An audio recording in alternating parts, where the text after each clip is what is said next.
tarde en el tiempo de la adoración y también por ponernos en contexto acerca de, como bien decía, de la semana que estamos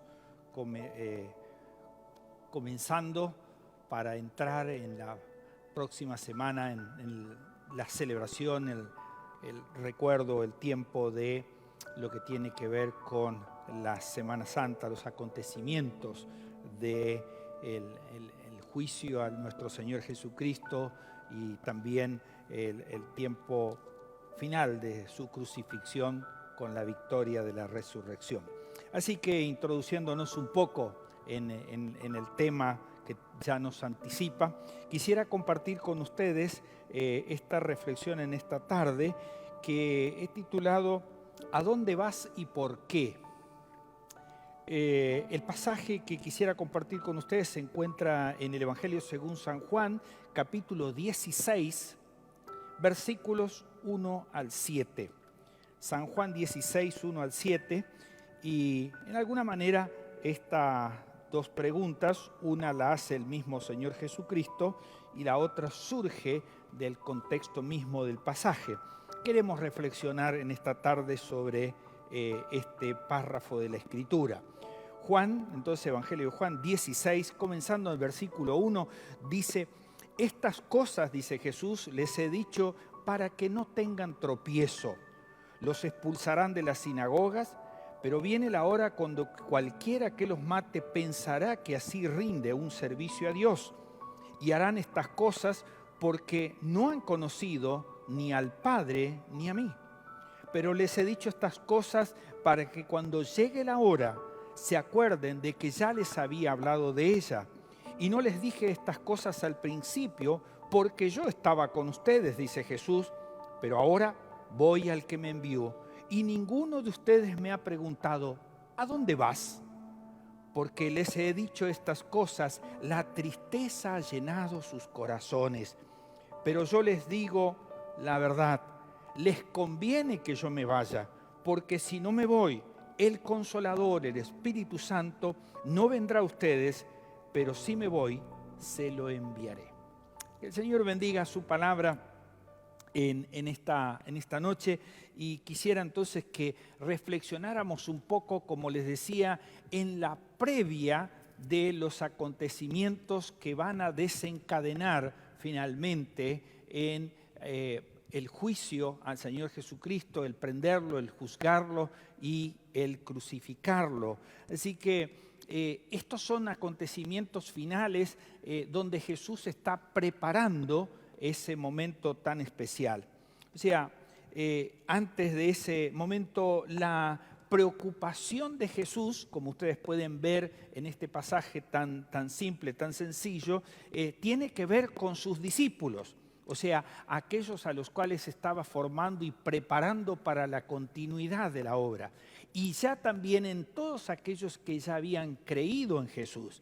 Así que es interesante que Jesús no está preocupado en esta expresión por su vida, ni siquiera da señales acerca de los padecimientos que Él sabe que vendrá en el tiempo tanto del juicio como también lo que significa morir en la cruz. Pero Él está pensando en aquellos que habrán de quedarse y tendrán que enfrentar un tiempo difícil como ya se los está anticipando. Así que comienza a advertirle a sus discípulos lo que ha de suceder después de su partida. Lo hace con una expresión fuerte que en alguna manera magnifica el hecho de lo que va a acontecer. Cuando usted va a Mateo capítulo 26 en el versículo 31, Jesús dice lo siguiente: entonces Jesús les dijo a sus discípulos, esta noche todos ustedes se apartarán por mi causa de mí, pues escrito está, heriré al pastor y las ovejas del rebaño se dispersarán. De esta manera, con una expresión profética extraída del Antiguo Testamento, Jesús le anuncia los acontecimientos que inminentemente en los próximos días va a suceder. Quisiera que nos pudiéramos poner en contexto acerca de cómo Jesús plantea este pasaje en esta noche. O sea, Jesús anticipa la persecución a sus discípulos, pero no lo hace precisamente en este momento, sino ya si usted analiza y mira el clásico pasaje del capítulo anterior, del capítulo 15 de Juan, que muchas veces lo hemos predicado, lo hemos leído, lo hemos estudiado, pero tal vez no hemos presenciado o entendido de que ya ahí Jesús está anticipando de que vendrán tiempos difíciles como es la persecución.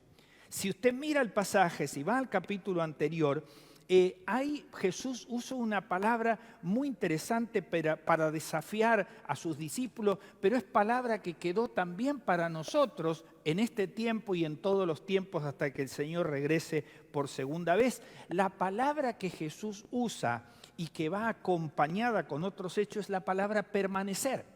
Si usted ahí nomás tiene su Biblia abierta, mira el capítulo anterior. Por ejemplo, cuando usted va al versículo 4 del capítulo 15, Jesús le dice que debemos permanecer en la palabra. Cuando llega al versículo 7, Jesús habla de permanecer en su amor. Cuando vamos al versículo 9, Jesús habla de permanecer en sus mandamientos. En el versículo 10 habla de permanecer en su amistad. Y después, cuando usted ve desde el versículo 17 hasta el 25 que termina el capítulo, las advertencias acerca de la persecución que vendrá a los seguidores. O sea, pareciera ser que este pasaje que hemos leído en esta noche del capítulo 16 como que fuera reciente, pero no, Jesús ya venía anticipando de que iba a venir tiempos difíciles y que el secreto de mantenerse firmes en la fe y en el camino cuando Él ya no estuviera tenía que ver con permanecer en las Escrituras, permanecer en el amor, permanecer en la unidad de la amistad que tenía que ver entre Jesús y nosotros. Este contexto es lo que da el gran anuncio de su partida. Pero el anuncio de su partida no está descolgado en el sentido de que, bueno, yo me voy y no sé qué es lo que va a pasar con ustedes. No, el anuncio viene preparando la situación de que va a venir, pero también dando las garantías de quién va a acompañar ese proceso de una manera especial. Y es el anuncio de la llegada del Espíritu Santo, o como aparece en este párrafo, el Consolador, o aparece en otra versión, el abogado defensor, aquel que va a fortalecer y proveer las herramientas de defensas para sostenerse en el tiempo de la persecución. O sea, cuando estudiamos la historia de los cristianos de los primeros siglos que fueron perseguidos y martirizados, vemos que fueron fieles y se mantuvieron firmes en la fe, porque estas convicciones que Jesús estaba anunciando aquí eran las que ellos habían entendido y habían aceptado y habían decidido permanecer en ese amor. O sea, las herramientas que Jesús da aquí tienen que ver con aquello que les serviría para sostenerse en el tiempo difícil como iba a ser la persecución. Tres cosas en esta noche rápidamente que quiero que veamos a la luz de este pasaje de Juan 16. La primera es el anuncio certero de Jesús: seremos perseguidos. Dice este párrafo: estas cosas les he dicho para que no tengan tropiezo. Los expulsarán de la sinagoga, pero viene la hora cuando cualquiera que los mate pensará que así rinde un servicio a Dios. Acabo de mencionarles el pasaje de Mateo, allí donde concluye el párrafo diciendo: heriré al pastor y las ovejas del rebaño se dispersarán.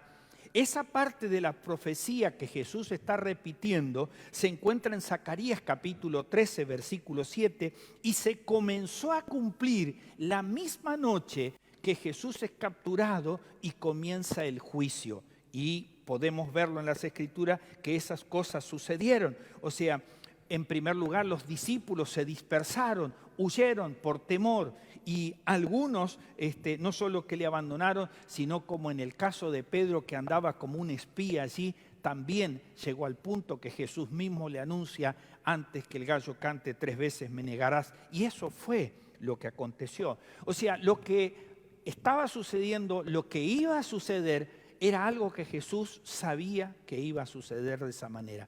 Entonces, primeramente hay aquí un anticipo, una advertencia acerca de lo que va a pasar. Pero lo bueno es que el Señor no dice: bueno, fíjense de qué manera ustedes se pueden arreglar en esta situación. No, dice: habrá alguien que los sostendrá, que les dará fuerza, que les dirá qué decir, en qué momento y en qué circunstancia, y este es el Consolador, el Espíritu Santo. Déjenme reflexionar por unos segundos acerca de que a lo largo de la historia, los acontecimientos después de la crucifixión de Jesús ha sido la gran persecución a los cristianos a lo largo de todo el mundo y en casi todos los tiempos.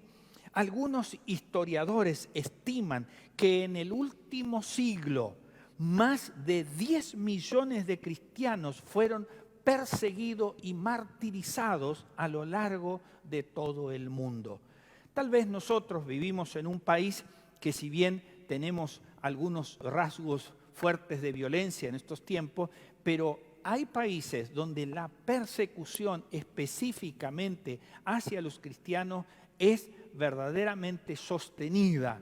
Iglesias fueron quemadas con las personas adentro en plena celebración de sus cultos. Así que esas cosas han sucedido y aún en muchos lugares todavía siguen sucediendo.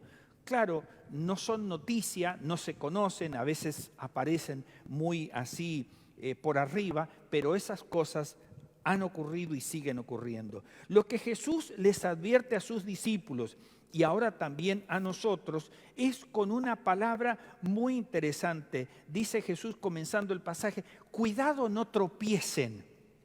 Es interesante que lo que significa aquí esta expresión es: Jesús dice, cuidado, no caigan en la trampa de aquellos que tienen las intenciones de expulsarlos, de perseguirlos y aún de quitarles aún la propia vida.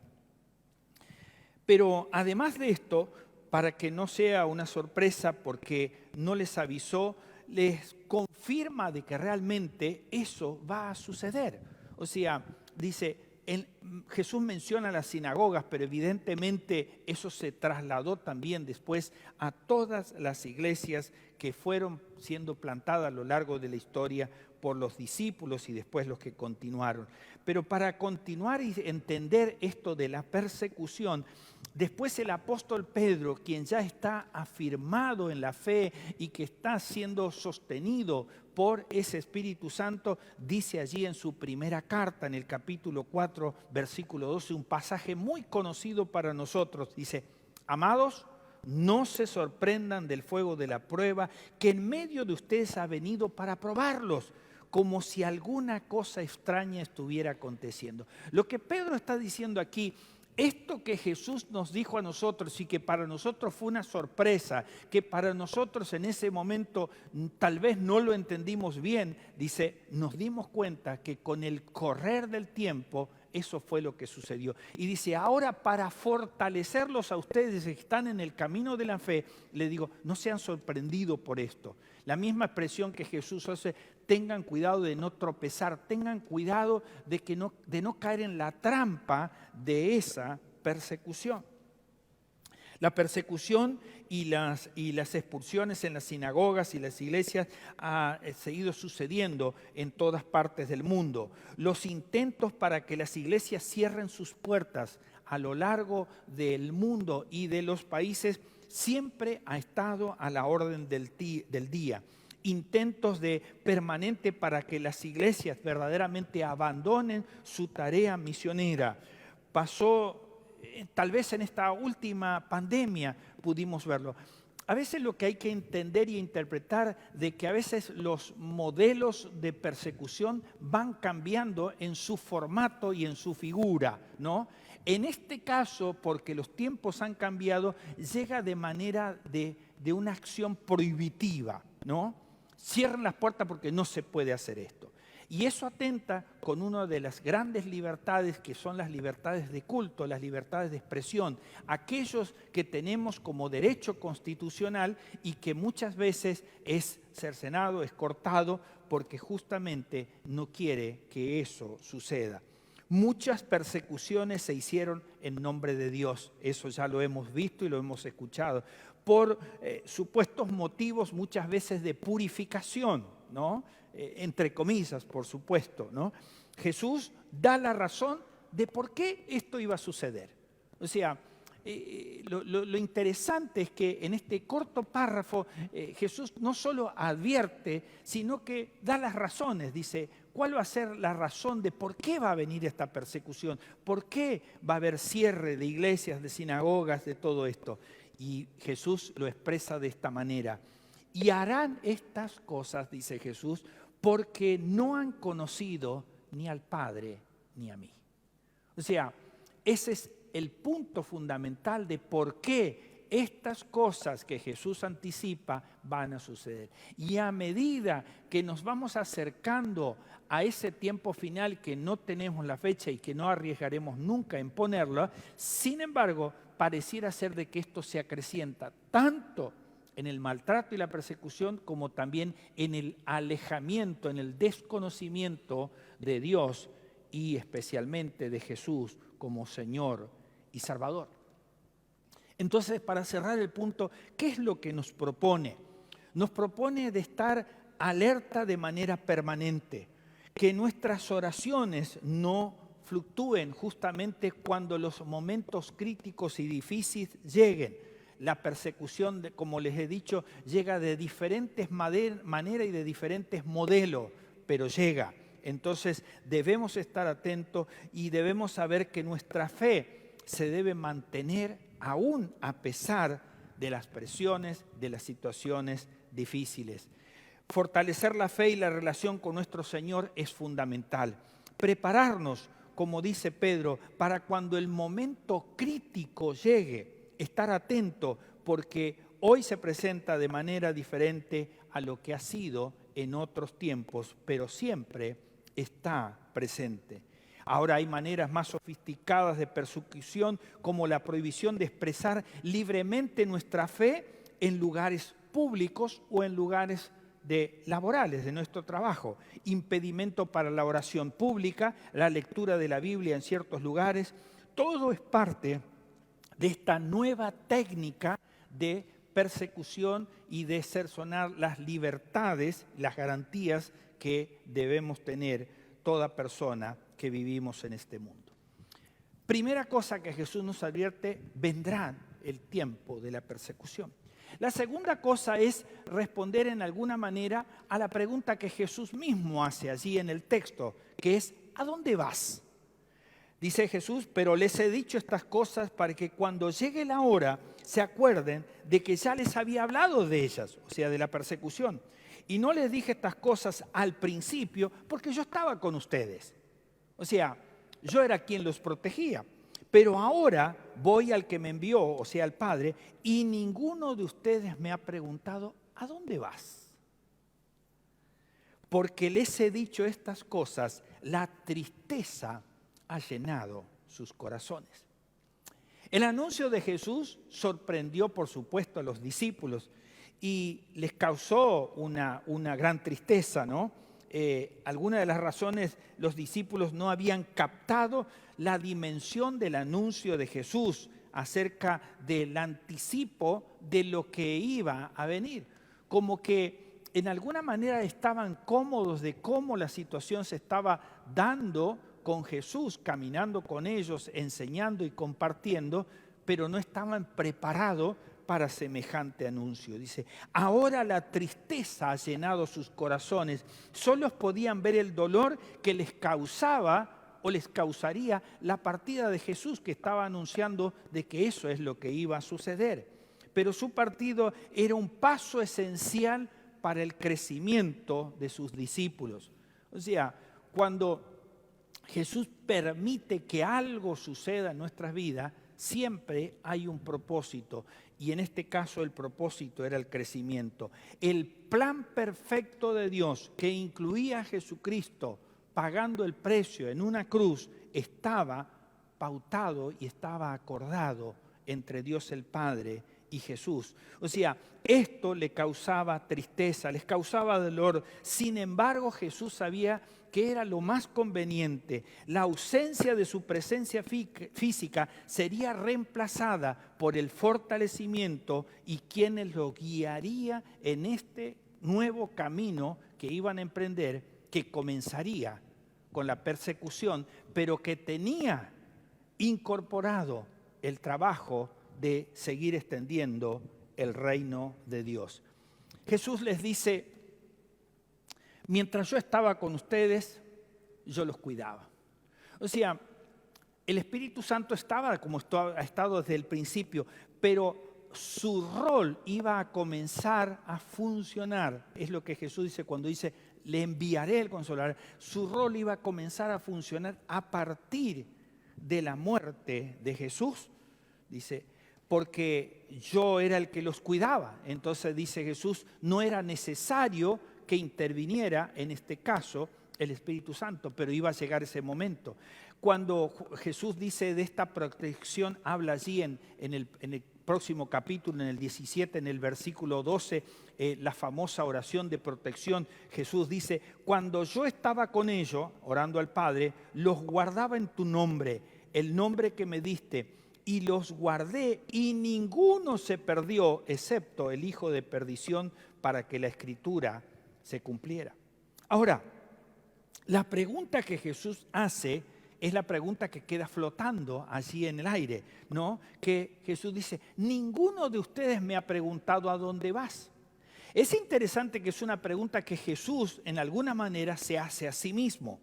O sea, tiene el sentido de la dirección de lo que iba a suceder y de lo que Jesús estaba presentando y planteando por la preocupación que tenía por sus discípulos y por los que habían de continuar después de ello, ¿no? Como el capítulo 17 dice: no solo oro por estos, por los discípulos, dice que van a comenzar a partir de ahora esta tarea, sino también por los que han de creer en ellos, o sea, hasta el día de hoy para nosotros. O sea, es interesante de esta pregunta: ¿a dónde vas?, que Jesús en alguna manera se hace a sí mismo. Cuando revisamos las Escrituras, y seguramente a usted le ha venido a la mente, esta pregunta fue hecha, ¿no?, anteriormente, primero por Pedro y también por Tomás, ¿no?, cuando confrontaron a Jesús acerca de irse de este mundo. O sea, hicieron la misma pregunta, pero con sentidos diferentes los dos. Pedro, en alguna manera, lo hace con un sentido egoísta acerca de ¿por qué Jesús los abandonaría? Si estamos bien así, ¿por qué vas a cambiar el plan? Bueno, el plan era perfecto y era de Dios. Y en el caso de Tomás, esa pregunta es dada desde el desaliento y la incredulidad. ¿Recuerdan lo que dijo Tomás? Si yo no lo veo y si yo no meto mis dedos, ¿no?, en su costado y dice, no creeré. Entonces, aquí es donde encontramos que los dos hacen preguntas, pero ninguno de los dos está pensando en el mismo sentido que Jesús está pensando. Por esa razón, Jesús se hace esa autopregunta para que pudieran entender cuál era el propósito de la enseñanza que le estabas dando en ese momento. Miren, muchachos, la persecución va a venir, pero quiero garantizarle una cosa: yo voy a estar. Esto va a suceder porque el mundo no me conoce ni conoce al Padre Dios, pero quédense tranquilos que vendrá la solución. Y la solución viene en este punto número 3, que es la respuesta que he agregado. ¿Por qué convenía que Jesús se fuera? ¿Oh? ¿Qué dice el pasaje? Jesús dice, pero yo les digo la verdad, les conviene que yo me vaya. ¿Cómo es esto, Jesús? Porque si no me voy, el Consolador, el Espíritu Santo, no vendrá a ustedes, pero si me voy, se los enviaré. Les conviene que yo me vaya, es la frase que debemos subrayar en esta enseñanza. Esto, en primer lugar, habría sido difícil de entender y de comprender para los discípulos. O sea, no estaban preparados para la partida de Jesús.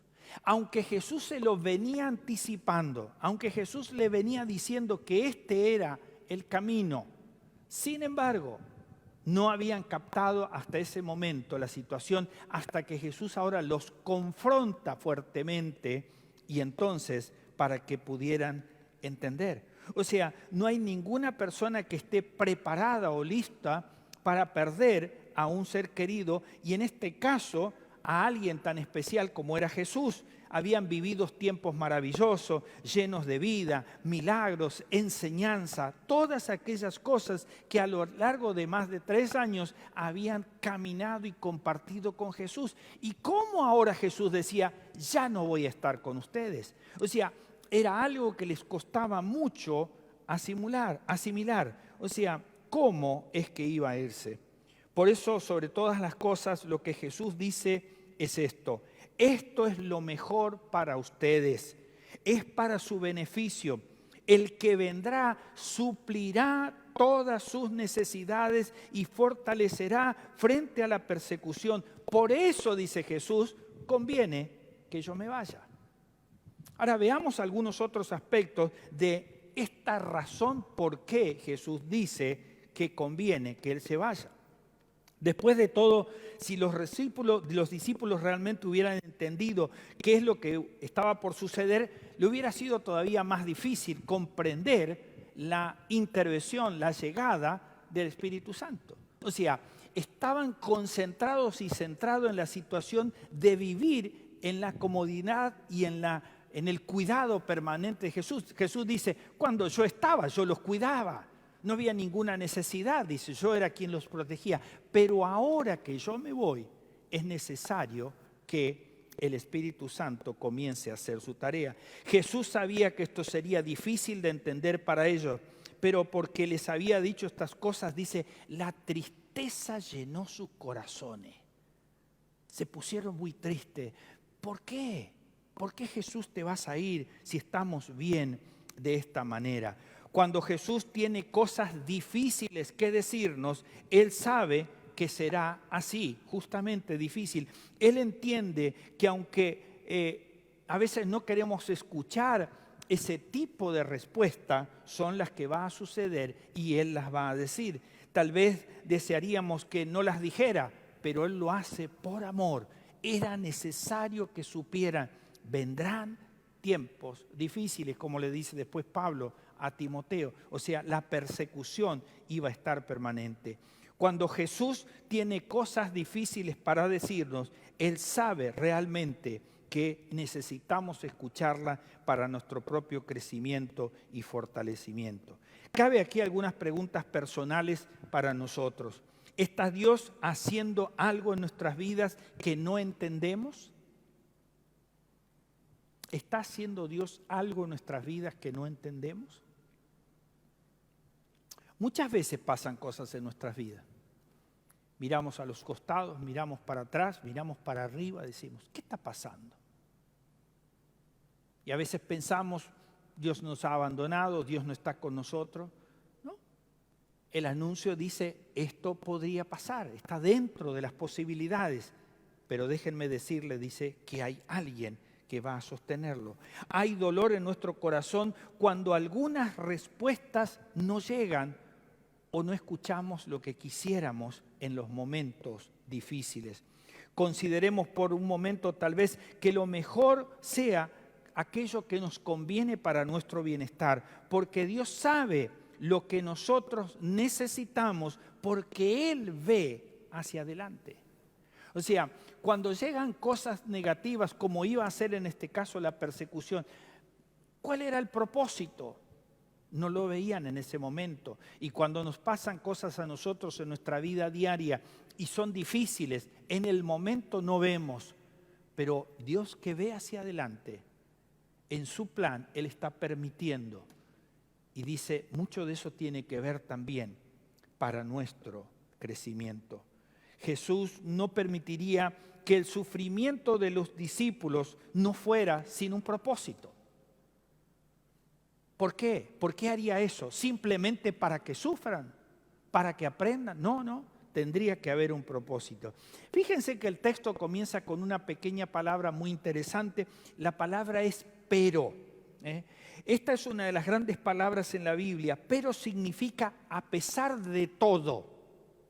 Es la traducción. Si Jesús sabía que ellos estaban llenos de tristeza, pero les había dicho, a pesar de todo, pero a pesar de todo, Él quería que ellos y nosotros ahora confiáramos en todo eso que iba a suceder, pero que había alguien que iba a estar allí para sostenernos, para fortalecernos, para guiarnos, para darnos lo que necesitamos. Por esa razón conviene. Cuando Jesús dice, conviene que yo me vaya. Bueno, esa es una de las tantas razones. Jesús quería que supiéramos que Él tenía un plan, pero si no me voy, dice Jesús, el Consolador no vendrá a ustedes. O sea, era necesario que eso sucediera. Tal vez ellos, en ese momento, los discípulos no podían entender su plan. Claro, nosotros estamos 2000 años más adelante y diríamos, ¿cómo es que no entendieron? Es que nosotros ya hemos visto la proyección de eso, pero ellos en ese momento no lo podían entender. Ellos no podían verlo, no tenían idea de lo que Jesús les estaba diciendo, pero sabía que les estaba hablando para su bien. Él sabía realmente, Jesús, que todo eso era lo que le convenía a los discípulos. Por eso Jesús promete que estará presente a través de ese Espíritu, de ese Consolador, de ese abogado que Él les está presentando. Jesús lo prometió de esta manera. Cuando vamos a Mateo 18:20 dice, donde estén 2 o 3 reunidos en mi nombre, allí estaré yo en medio de ellos. ¿De qué manera? A través de la presencia del Espíritu Santo de Dios. Esa era la promesa, que Él pudiera cumplir realmente su presencia. No lo podía hacer en la carne, por esa razón físicamente. Por eso dice, conviene que yo me vaya y avance y parta de esa manera. Era esa la mejor manera de poder entender de que realmente era necesario. O sea, mientras Él estaba, sus enseñanzas fueron públicas. Pero una vez que Él se iba, tendríamos otra ayuda del Espíritu Santo. Ahora nosotros no tenemos las palabras de Jesús dichas día por día, hora por hora, sino que tenemos la palabra inspirada por el Espíritu Santo de Dios, que es la que nos guía a toda verdad. Así dice Pablo a Timoteo, 2 3:16, uno de los pasajes más conocidos. Toda la Escritura es inspirada por Dios y es útil para enseñarnos lo que es verdad y para hacernos ver lo que está mal en nuestra vida. Nos corrige cuando estamos equivocados y nos enseña a hacer lo correcto. O sea, por esa razón, dice, conviene que yo me vaya porque entonces tendrán mi palabra inspirada que los guiará frente a toda necesidad. Permítame concluir en esta noche con algunas consideraciones finales. Las razones finales por qué nos conviene de que Jesús dijera esta expresión y cumpliera de esa manera era porque lo que iba a venir era nada más y nada menos que el Consolador, el Espíritu Santo, aquel que habría de fortalecer, guiar a toda la verdad y dar justamente la palabra necesaria. Pablo dijo de la siguiente manera en 2 Corintios 5:16, de manera que nosotros de aquí en adelante a nadie conocemos según la carne, y aun si a Cristo conocimos según la carne, ya no le conocemos así.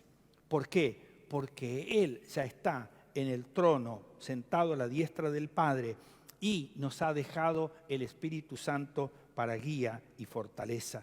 Dios quiere que caminemos por fe, no por vista. Y si Jesús estuviera en el cuerpo, tendríamos la gran tentación de caminar por vista, o sea, de estar detrás y no por fe. Entonces, esa es otra de las razones por las cuales convenía que Jesús se fuera. Finalmente, miremos qué pasó con los discípulos antes de que Jesús partiera. Primeramente, estaban confundidos, sorprendidos por el acontecimiento. Cuando fue el juicio, huyeron, escaparon. Cuando Jesús murió, hasta tuvieron algunas expresiones de volver atrás. Recuerdan, Pedro dijo, bueno, yo me voy a pescar, y algunos dijeron, bueno, yo también te acompaño. O sea, como que todo había terminado. O sea, reinaba la confusión en ese momento. Habían tenido actitudes egoístas y mezquinas entre ellos. Se habían desconfiado entre ellos mismos. Se habían centrado en sí mismos. Ahora, cuando la espuma bajó y el Espíritu Santo comenzó a obrar en ellos, comenzó a traer revelación, comenzó a traer las mismas enseñanzas y palabras de Jesús a ellos, la cosa cambió. Por eso miremos a los discípulos después que el Espíritu Santo comenzó a trabajar en ellos. Empezaron a tener actitudes sabias, decisiones sabias. Eran valientes, enfrentaban las situaciones, ¿no?, aún de las persecuciones. Eran generosos, ¿no? Recordamos ahí el libro de los Hechos, dice, cuando vendían sus propiedades y las ponían al servicio. Estaban entregados de lleno y pleno. Entonces, esa es la razón por la cual Jesús entendía que era conveniente que Él se fuera, porque si Él no se iba, dice, el Consolador, el Espíritu Santo, no llegaría. Razones por las cuales Jesús fue preparando, previo a su juicio, previo a su crucifixión, a los discípulos. Y en alguna manera, después de más de 2000 años, a nosotros nos quedan las mismas enseñanzas para poder aprender de que puede haber tiempos difíciles, como lo hubo en todos los tiempos, pero que nosotros tenemos un ayudador, que es el Consolador, el Espíritu Santo, el cual el Señor Jesús nos ha dejado para que justamente nuestra fe no decaiga y seamos fortalecidos día tras día y podamos seguir adelante en cualquiera que fuere la circunstancia. Cuando Jesús anunció lo que vendría, no nos dejó a la deriva. Nos dijo, bueno, muchachos, vienen tiempos difíciles, fíjense cómo se las van a arreglar. No, dijo, voy a dejarles a alguien que los va a sostener en su fe para que justamente sigan firmes en todos los tiempos. Por eso lo que veremos, en lo que recordaremos, mejor dicho, la semana próxima, en el tiempo del mismo juicio y la misma crucifixión y finalmente después la celebración de la resurrección, es justamente las enseñanzas que Jesús previamente nos dejó en las Escrituras para que supiéramos realmente cómo debíamos caminar cada día en fe, siendo guiados por ese Espíritu Santo, no por vista, ¿no? Esa es la fe. La fe es la certeza de lo que se espera y la convicción de lo que no se ve. Que Dios nos bendiga en esta noche y que nos ayude entonces en esta reflexión y preparación para lo que será los próximos días, cuando habremos de recordar el máximo sacrificio hecho por nuestro Señor en la cruz. Dios le bendiga. Vamos a compartir ahora el tiempo de la oración.